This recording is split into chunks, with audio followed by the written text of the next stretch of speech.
Good morning mga gar, gumagawa nga pala tayo ng mabisang almusal bago matulog pagkatapos mag-inom.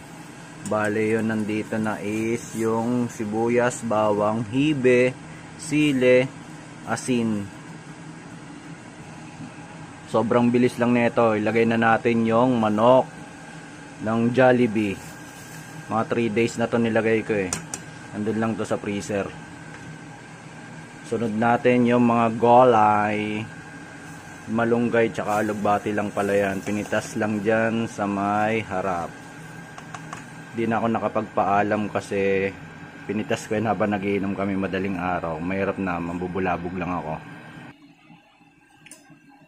Konting halo-halo lang. At ayan, pwede na natin patayin yung apoy.